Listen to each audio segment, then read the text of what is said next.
ಎಲ್ಲಿ ಬಂದು ಮುಚ್ಚಿಟ್ಕೊಂಡಿದ್ದಾಳೆ ಅಂದರೆ ಹಿಯರ್ ಶಿ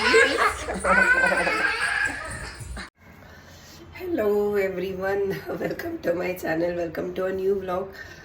2-3 ದಿವಸದಿಂದ ಸಿಕ್ಕಾಬಡೆ ಟಯರ್ಡ್ ಆಗಿದೆ ಮತ್ತು ಗಂಟ್ಲು ಹೋಗಿದೆ ಎಂದು ಕೆಮ್ಮು, ನೆಗಡಿ, ಕಫ ಮತ್ತು ಜ್ವರ ಇತ್ತು 2 ದಿವಸದಿಂದ. ಸೊ ಏನೂ ಶೂಟ್ ಮಾಡೋಕ್ಕಾಗಿಲ್ಲ. ಇವತ್ತೇ ಫೋನ್ ತೆಗೆದಿರೋದು ಶೂಟ್ ಮಾಡೋಕ್ಕೆ. ಬೆಳಗ್ಗೆ ತಿಂಡಿನೂ ಅಷ್ಟೇ ನಾನು ತರಿಸ್ಕೋತಾ ಇದ್ದೀನಿ ಇವಾಗ. ಬೆಳಗ್ಗೆ ತಿಂಡಿ ಮಾಡಿಕೊಡ್ಲಿಲ್ಲ, ಸುರೇಶ್ಗೂ ಕೂಡ ರಾಗಿ ಗಂಜಿ ಮಾಡಿಕೊಟ್ಟಿದ್ದು ತರಿಸ್ಕೋತಾ ಇದ್ದೀನಿ ಇವಾಗ. ರವೆ ಇಡ್ಲಿ ತರಿಸ್ಕೋತಾ ಇದ್ದೀನಿ, ಯಾಕಂದರೆ ಮಾತ್ರೆ ನುಂಗಬೇಕು. ನಂಗೆ ತಿನ್ನೋಂಗೇನು ಅನ್ನಿಸ್ತಾ ಇಲ್ಲ, ಬಟ್ ಸ್ಟಿಲ್ ಮಾತ್ರೆ ನುಂಗಬೇಕು.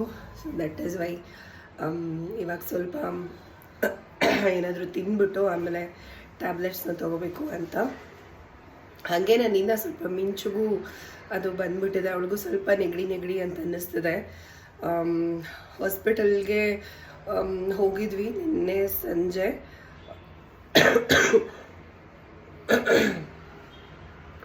ಸಂಜೆ. ಸೊ ಆ್ಯಂಟಿಬಯೋಟಿಕ್ಸ್ ಕೊಟ್ಟಿದ್ದಾರೆ. ಸೊ ಅದನ್ನು ಒಂದು 5 days ಕೋರ್ಸ್ ಅದು ತೊಗೋಬೇಕು. ನಿನ್ನೆ ಅಂತೂ ವಾಯ್ಸೇ ಬರ್ತಾ ಇರಲಿಲ್ಲ, ಇವತ್ತೇ ಇಷ್ಟು ವಾಯ್ಸ್ ಬರ್ತಾ ಇರೋದು. ಸ್ವಲ್ಪ ಮಾತಾಡ್ಲಿಕ್ಕೆ ಆಗ್ತಿದೆ.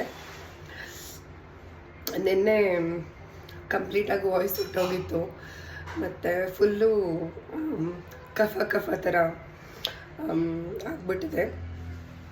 ಸೊ ತಿಂಡಿ ತಿಂದು ಟ್ಯಾಬ್ಲೆಟ್ಸ್ನ ತೊಗೋಬೇಕು.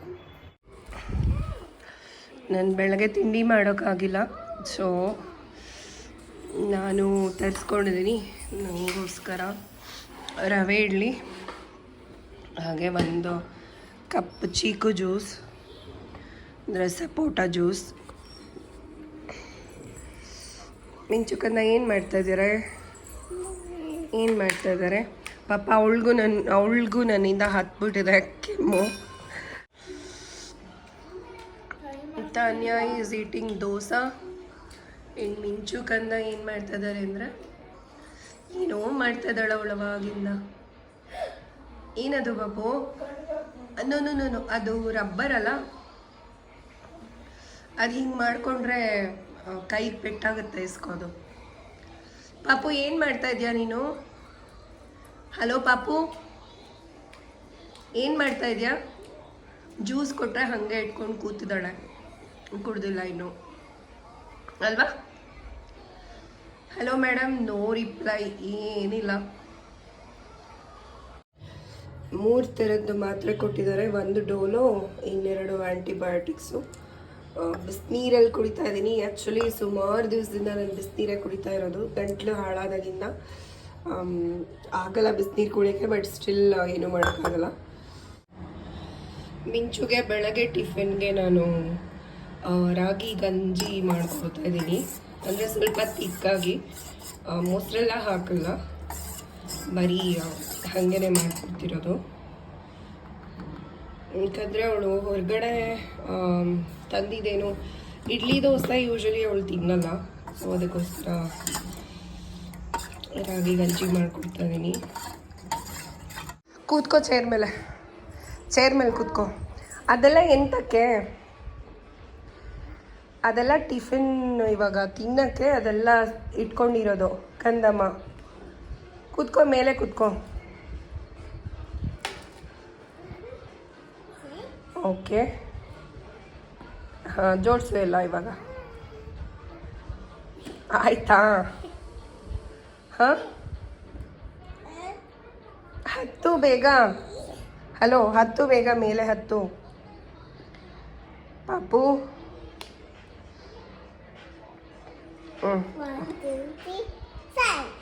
1 2 3 7.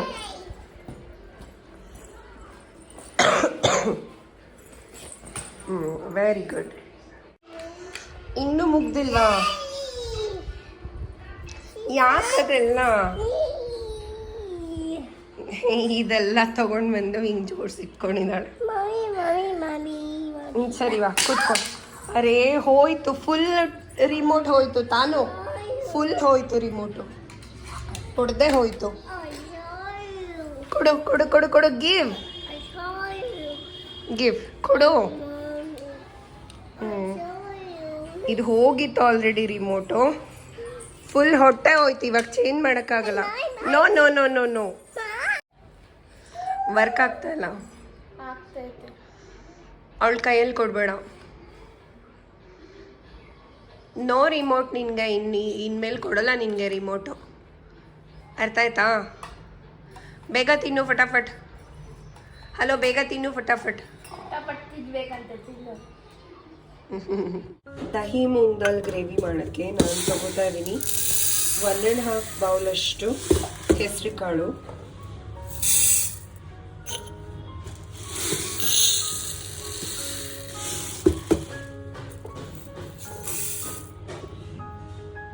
ಇದರಲ್ಲಿ ನಾನು ಇವಾಗ ಹಾಕ್ತಾ ಇದ್ದೀನಿ ಒಂದು ಅರ್ಧ ಸ್ಪೂನಷ್ಟು ಉಪ್ಪು, ಹಾಗೆ ಅರ್ಧ ಸ್ಪೂನಷ್ಟು ಅರಿಶಿನ.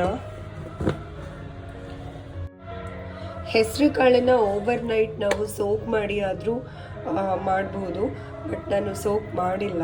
ಅಥವಾ 1 to 3 hours ಸೋಕ್ ಮಾಡ್ಬೋದು, ಬಟ್ ನಾನು ಸೋಕ್ ಮಾಡಿಲ್ಲ ಹೆಸರು ಕಾಳು. ಅದಕ್ಕೆ ಇವಾಗ ಸ್ವಲ್ಪ ಜಾಸ್ತಿ ವಿಷಲ್ ಬರೋ ಥರ ನಾನು ಕುಕ್ ಮಾಡ್ತಾ ಇದ್ದೀನಿ. ಇವಾಗ ಇದಕ್ಕೆ 1.5 ಕಪ್ಪನ್ನ ನೀರು ಹಾಕ್ತಾ ಇದ್ದೀನಿ.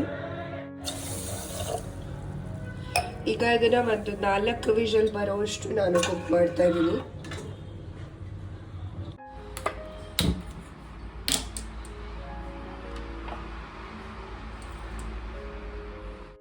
ಈಗ ಒಂದು ಬೌಲ್ ತೊಗೊಂಡಿದ್ದೀನಿ. ಇದರಲ್ಲಿ 1 ಬೌಲು ಕರ್ಡನ್ನು ಹಾಕುತ್ತಾ ಇದ್ದೀನಿ. ಈಗ ಅದರಲ್ಲಿ 2 ಟೇಬಲ್ ಸ್ಪೂನ್ ಬೇಸನ್ ಹಾಕ್ತಾ ಇದ್ದೀನಿ, ಅಂದರೆ ಕಡಲೆ ಹಿಟ್ಟು. ಈಗ ಇದನ್ನು ಚೆನ್ನಾಗಿ ಮಿಕ್ಸ್ ಮಾಡಬೇಕು.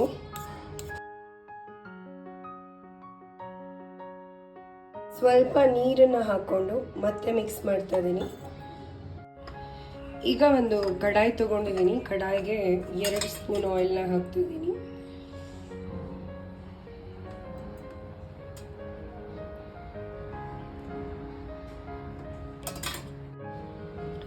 ಈಗ ಇದಕ್ಕೆ ಸಾಸಿವೆ,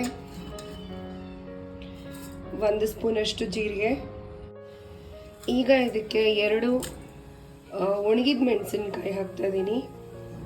1 ಹಸಿರು ಮೆಣಸಿನ್ಕಾಯಿನ ಕಟ್ ಮಾಡಿ ಹಾಕ್ತಾ ಇದ್ದೀನಿ.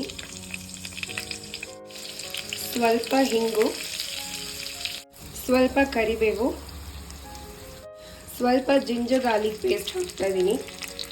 ಹಾಗೇನೆ ಬೆಳ್ಳುಳ್ಳಿನ ಸಣ್ಣದಾಗಿ ಕಟ್ ಮಾಡಿನೂ ಹಾಕ್ಬೋದು, ಹಾಗೆ ಜಿಂಜರ್ನ ಕೂಡ ಫೈನ್ ಕಟ್ ಮಾಡಿ ಹಾಕ್ಬೋದು. ಬಟ್ ನಾನು ಪೇಸ್ಟ್ ಹಾಕ್ತಾ ಇದ್ದೀನಿ, ಜಿಂಜರ್ ಗಾರ್ಲಿಕ್ ಪೇಸ್ಟ್.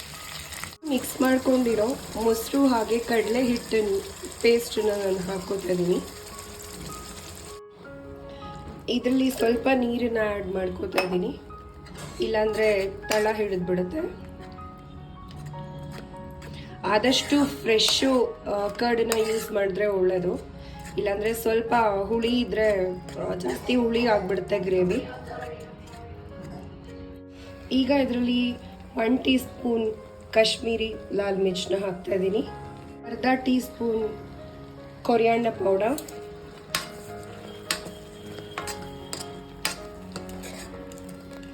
ಅರ್ಧ ಟೀ ಸ್ಪೂನ್ ಜೀರಿಗೆ ಪುಡಿ,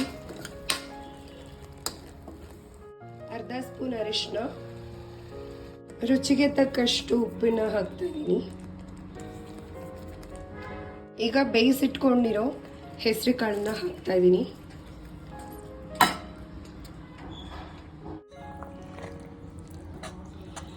ಈಗ ಎಷ್ಟು ಕನ್ಸಿಸ್ಟೆನ್ಸಿಗೆ ಬೇಕು ಅಷ್ಟು ನೀರನ್ನ ಹಾಕೋತಾ ಇದ್ದೀನಿ.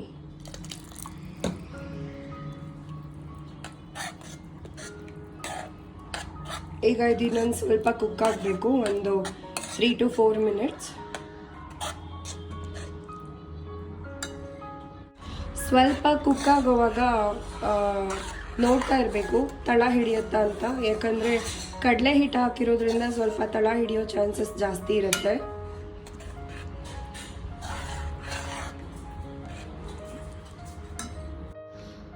ಈಗ ಇದಕ್ಕೆ ಸ್ವಲ್ಪ ಕೊತ್ತಂಬರಿ ಸೊಪ್ಪನ್ನು ಹಾಕ್ತಾ ಇದ್ದೀನಿ. ಇದು ಆಲ್ಮೋಸ್ಟ್ ರೆಡಿ ಆಗಿದೆ ಗ್ರೇವಿ.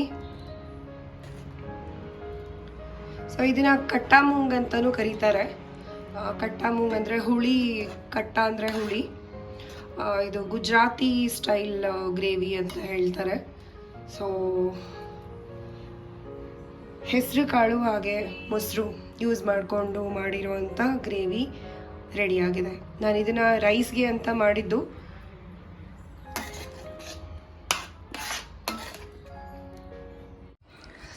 ಮಿಂಚು ಕಂದ ಅವಾಗಿಂದ ಸೇಮ್ ಪ್ಲೇಸಲ್ಲಿ ಕುತ್ಕೊಂಡು ಆಟಾಡ್ತಾ ಇರೋದು. ಏನದು? ಅದು ನಿಜವಾಗ್ಲೂ ತಿನ್ನೋದಲ್ಲ, ಪಿಜ್ಜಾ ಪೀಸ್ ಅದು, ನಿಜವಾಗ್ಲೂ ಅಲ್ಲ ಅದು. ಅದೇ ಒಂದೇ ಪ್ಲೇಸಲ್ಲಿ ಕೂತಿದ್ದಾಳೆ ಅವಾಗಿಂದ. ಹಂಗೆ ಕುತ್ಕೊಳ್ಳೋದೇ ಇಲ್ಲ ಯೂಶಲಿ. ಯಾಕೆ ಬೇಬಿ ಬಿಸಾಕ್ತಾ ಇದೆಯಾ? ಯಾಕೆ? ತಾನು ಅದು ಬಾಯಿಗೆ ಇಟ್ಕೊಂಡ್ಬಿಡ್ತಾಳೆ. ನೋಡ್ತಾ ತೆಕ್ಕೊಂಬಿಡು. ಕುಡಿಲಿ, ಇದು ಬೇಡ. ನೋ ಕೊಡು. ಕಮ್ಮಿಯಾರ ಎಲ್ಲಿ ಬಂದು ಮುಚ್ಚಿಟ್ಕೊಂಡಿದ್ದಾಳೆ ಅಂದರೆ ಹಿಯರ್ ಶೀ